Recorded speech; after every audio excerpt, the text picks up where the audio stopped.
Simi Valley, Bell Canyon, West Hills, Chatsworth, Oak Park, Calabasas. These cities alone have a population of over 250,000 people. They are located within the San Fernando Mountains. But what if deep within these mountains was a government cover-up and a nuclear secret, causing massive health effects on those surrounding them? This is the story of the Santa Susana Field Laboratory. The whole story.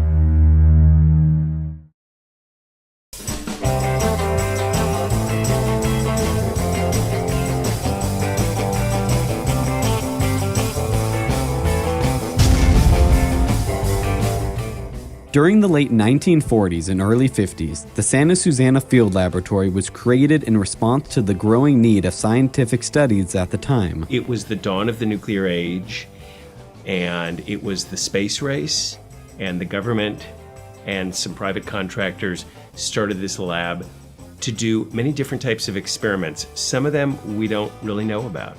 A lot of the experimentation that went on there was secret.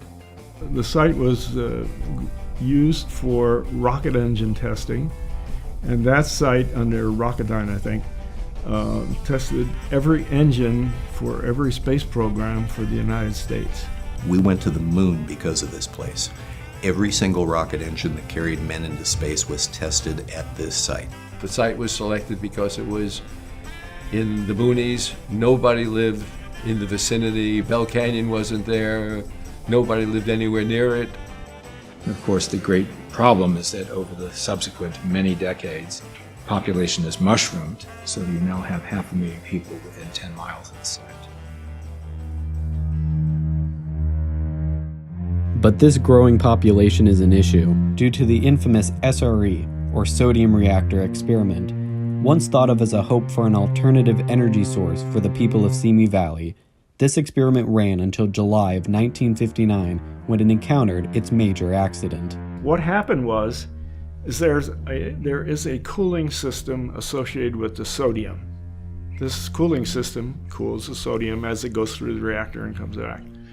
Most reactors use regular water to cool the reactor. This reactor used liquid sodium, and if you remember your high school chemistry class, sodium will catch fire in air and explode in the presence of water. So it's a very dangerous material.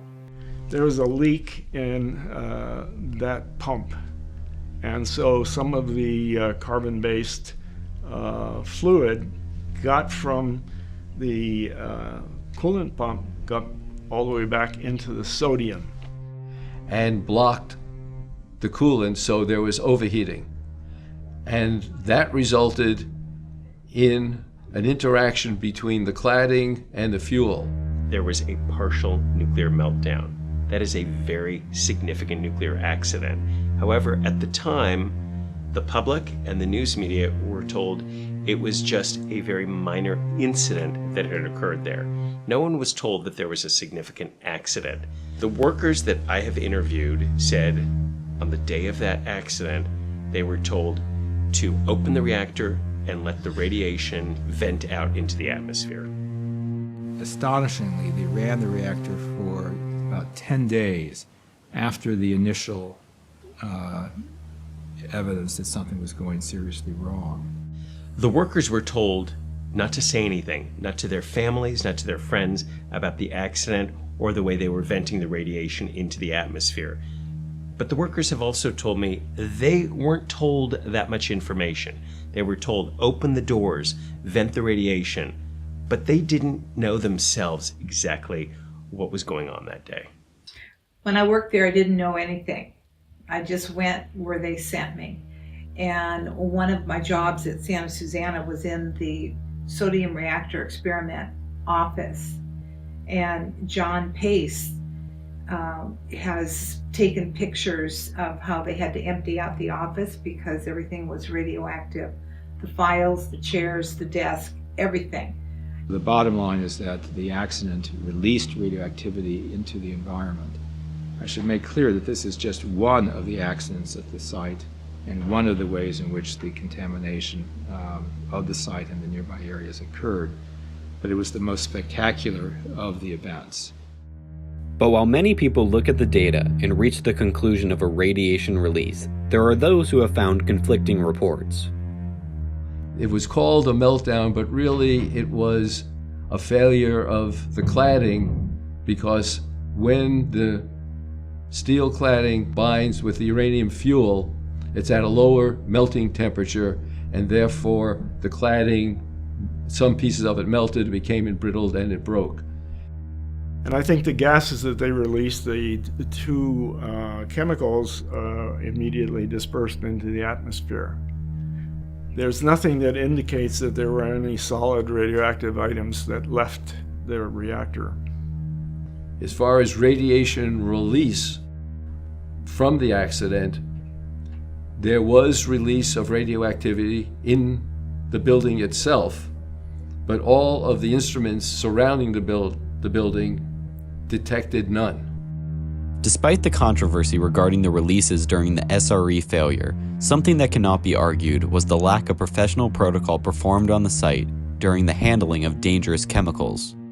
As the site was being used, all of the sites under use, which was probably 700 to 800 acres, got contaminated with the chemicals that they were using. On the radioactive side, the Environmental Protection Agency did a $40 million study and found that about every 7th soil sample that they took had radioactive contamination in it. Of these findings, one major chemical found in abundance within the soil was TCE, or trichloroethylene. It's a solvent, and it was a common household item that you could buy at the drugstore to get stains out of your clothing, that kind of thing. And then there were indications that it was carcinogenic. And so agency said no, that now is a restricted material. And so the feeling is that this TCE below the ground could cause cancer if it ever worked its way up. TCE that got into the ground that's now percolating down to the groundwater. I mean, that's a very scary scenario in a drought. There's about 500,000 gallons of TCE in the water beneath SSFL. In addition to the chemical contamination, the site was also home to the sodium burn pits.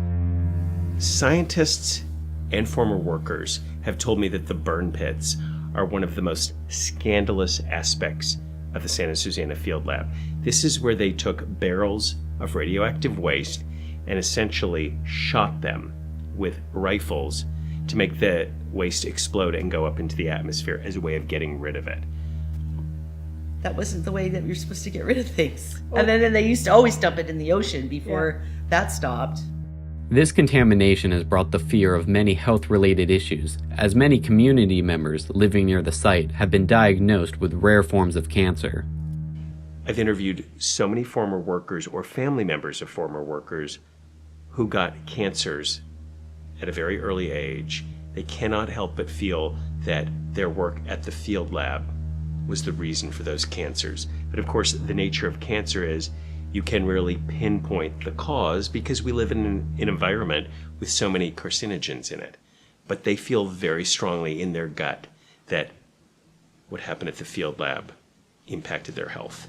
I was diagnosed with CLL, which is chronic lymphocytic leukemia, in 2009. I grew up next to the site. I was there for the meltdown. I grew flowers on the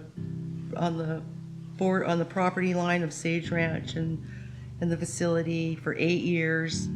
I lived on this side of the hill for all these years, and I came down with leukemia that doesn't run in my family, and it's can be caused, it's hard to prove, or strontium-90 does cause leukemia. So if you inhale it or get it in your mouth or anything, it goes into your body and it goes straight to your bones because it thinks it's calcium. When I was diagnosed, I couldn't believe it because there was nobody who lived a cleaner life than I did. I didn't smoke and I didn't drink, and I was into vitamins and health and I couldn't believe it when I was diagnosed. Absolutely a shock. Despite these claims, there are other reports and studies that have found no clear connection between SSFL and cancer within the community. Total of 11 investigations, and they have not found that material has migrated off the site. Unfortunately, every cancer study that's been done has shown no cancer clusters in the area. But I have been accused of being a child murderer, a real bad person. But there's no correlation between off-site health effects and contamination at Santa Susana. What makes this conflict so hard to understand is that both arguments cannot agree due to the fact that each viewpoint has their own reliable reports and data. I'd asked Mr. Hirsch about some reports that I read, and he said, "Oh, don't read that report. That was done by the Boeing company. Read our report. Don't talk to that guy. He's AstroTurf." So who do you believe? How can you tell for sure? You can't. But the most concerning factor that has driven the fight for the cleanup is the unusual rise in childhood cancers throughout the community. There have been many cases of cancer, including childhood cancers, among the populations who live in neighborhoods surrounding the Santa Susana Field Lab. These people feel like they were at increased risk by living so close to the field lab. There have not been a lot of studies to really document the cancer rate in neighborhoods near the field lab. The one study I know of that was government funded and very credible did show a higher incidence of cancers the closer you lived to the field lab.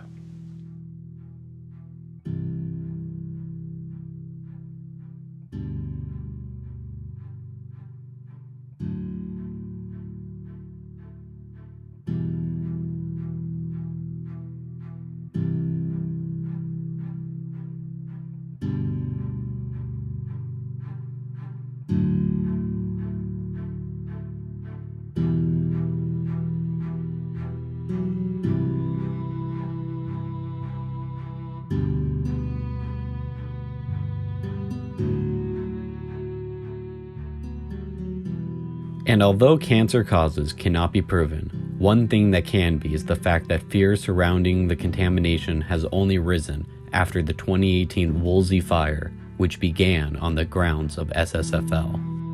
After the Woolsey fire, it was documented that the toxic chemicals that were in the ash from the fire at the field lab were washed down into neighborhoods nearby. That smoke went everywhere in Southern California, went all the way to Malibu. I mean, this is not the first fire. If it burns all the vegetation and the smoke is going up and the vegetation has the contaminants, that when they burnt, all that contamination just blew in the air. But the real worry came after the Woolsey fire, when Boeing did an environmental report that found traces of polonium-210 in the smoke, an element 250 million times deadlier than Russian cyanide. So with all the contamination and possible health effects of SSFL, the question that many ask is, why hasn't it been cleaned up? The parties that currently own the Santa Susana Field Lab have been very vocal that they don't see a need for a full cleanup of all the contamination that's been documented up on the field lab. They have varying reasons. They feel that it won't affect the health of people nearby that much. That, of course, is contrary to what some scientists have found in their research. In order to clean up the site properly, a cleanup standard must be determined. In essence, these cleanup levels determine the amount of hazardous waste that is removed from the site. The lowest cleanup standard would be recreational. That means you can walk on the property a couple times a month, walk around, you won't get anything bad. The next cleanup level would be industrial. That's if you like work in a factory, working with hazardous materials. You can work in that factory 5 days a week, do it for 30 years, and you won't get cancer. Then there's a residential cleanup level. That means you can live on the property. The next cleanup level would be agricultural. It is the most stringent cleanup level with good reason. You're growing crops on the property. You're feeding those crops to people. You want the stuff to be clean. Then there is background. Background means, in this case, basically getting rid of everything that was put here since Columbus got here, pretty much. One cleanup proposal that has occurred was the Consent Order of 2007, a plan to clean the site to risk-based standards. The responsible parties, Boeing, NASA, and DOE, knew they had to do something positive. So they signed on to the Consent Order of 2007. This would clean the site up to a risk-based standard. When you say risk-based, means you clean up everything that poses a risk to somebody. You remove things that potentially could harm humans under the usage. What would happen is they clean it, you clean up what has to be taken away, and you revegetate it with natural vegetation. If people agreed to have a risk-based cleanup, it would be done in a reasonable number of years at reasonable cost, and everybody should be happy with the outcome. The other major cleanup proposal that has occurred is the 2010 Agreements on Consent, a plan desired by most of the community which would clean the site to local background. The Department of Toxic Substance Control negotiated with the three responsible parties the Agreements on Consent. It's basically an extension of the original Consent Order of 2007. Only now, it's not to be cleaned up to a risk-based standard. It's to be cleaned up to local background. So what was proposed was to clean the site up to the condition it had been in before they contaminated it, to return it to the condition before they had polluted it. The majority of the residents who live near the Santa Susana Field Lab would like a pretty significant or full cleanup. There are some that don't, but I think the majority probably do. The community deserves the full cleanup that was promised. The community deserves for these polluters to undo the damage they created and to return that site to the condition it was in before they contaminated it. It's really that simple. If there's a single child living near Santa Susana who gets a pediatric cancer from contamination from that site because it wasn't cleaned up, that is a tragedy of immense proportions. But despite the different opinions surrounding the cleanup, no complete cleanup process has yet to begin, which creates the one idea that everyone can agree with.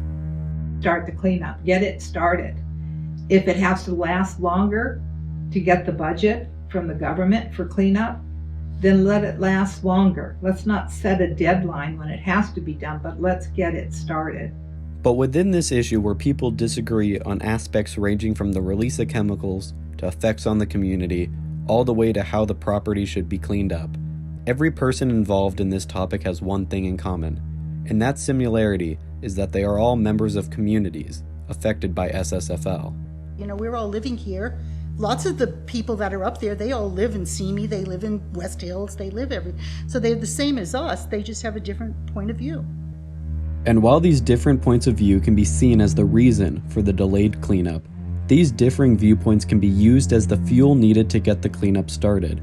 Despite fighting for a cleanup for over 4 decades, nothing complete has been done. In order for any cleanup to be reached, conversation and the acknowledgement of viewpoints must be started first, as when everyone works together not as opposing sides, but as members of a community, that is when change can begin and the field lab can finally be cleaned up.